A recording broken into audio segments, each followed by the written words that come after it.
Hi, my name is Anuj Gupta, a strategic wealth consultant from Tag Investments. We're going to talk about being financially free, and as an investor, are we a freedom investor? So something like freedom fighter. So you're talking about freedom investor. So talking about being a freedom investor, we've defined it into four categories. So one who relates to this can call him or her a freedom investor. So, what is a real investor's freedom? So, we've divided it into four parts, as I told you. One is an emergency fund, second is insurance, and third is passive income, and fourth is debt free. I'll explain each four parameters as we talk. So, talking about basically being rich and being financially free. So, there's always a confusion where the rich people they think that we have the money, so we are financially free.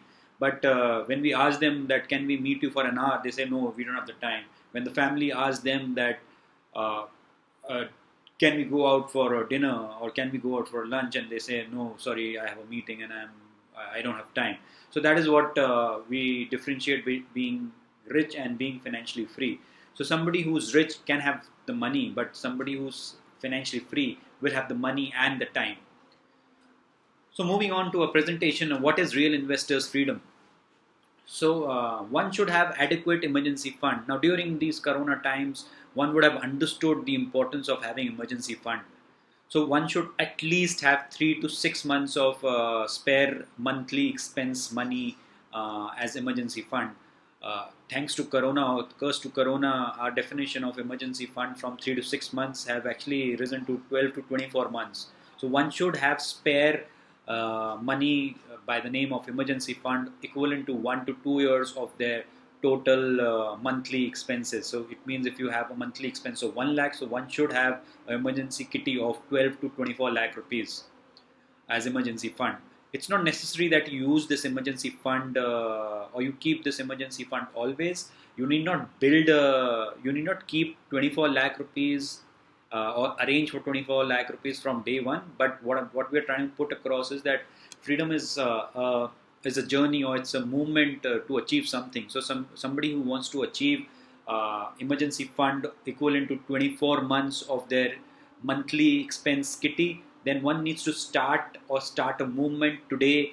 Maybe it takes them a year, a 2 year, or a 3 year, or a 5 year time to achieve that 24 months emergency fund kitty, which is equivalent to 24 into 24 times their monthly expense.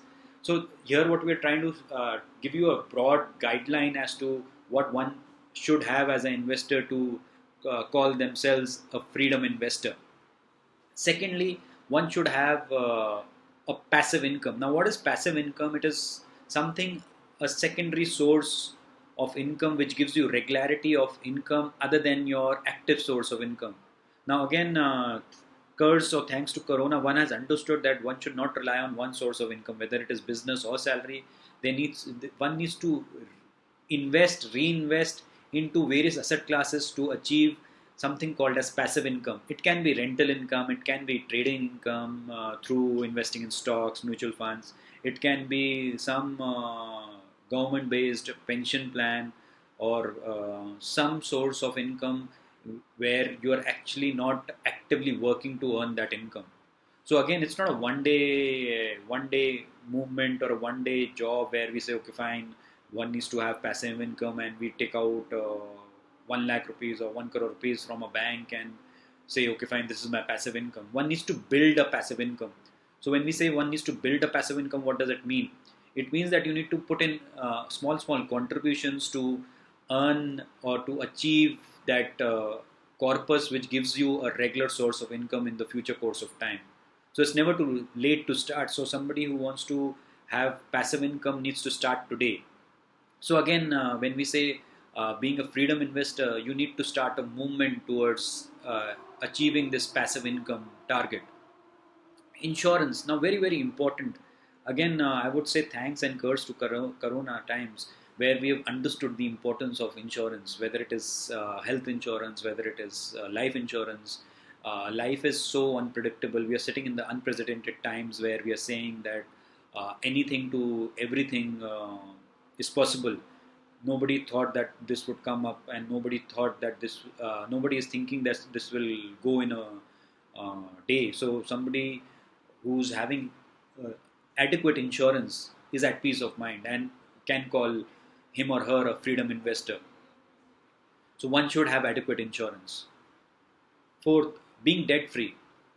Now again, thanks and curse to Corona, one has understood that what is the relevance of being under debt, or what is the disadvantage of being under debt. Although thanks to the RBI and government guidelines that they have taken out few moratoriums to safeguard the interest of the investors who have to pay up their loans. First, a 3-month moratorium came up, then a 6-month extension came up. But at the end of the day, one needs to pay up the debt. So there's something called as good debt and bad debt. So given that if you can manage the debt and you're having some tax benefits out of that debt, and you're able to make more money by taking that debt, then it's a good debt. But in case if it's a liability to you and you're not making any tax advantage, you're unable to pay that debt, then it's a bad debt.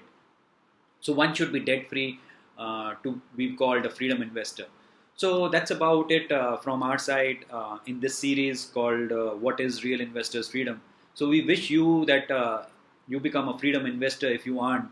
I'm sure each one of us has that ability in us, and the willingness in us, and the need in us to become a freedom investor. See you at the top. Thank you so much.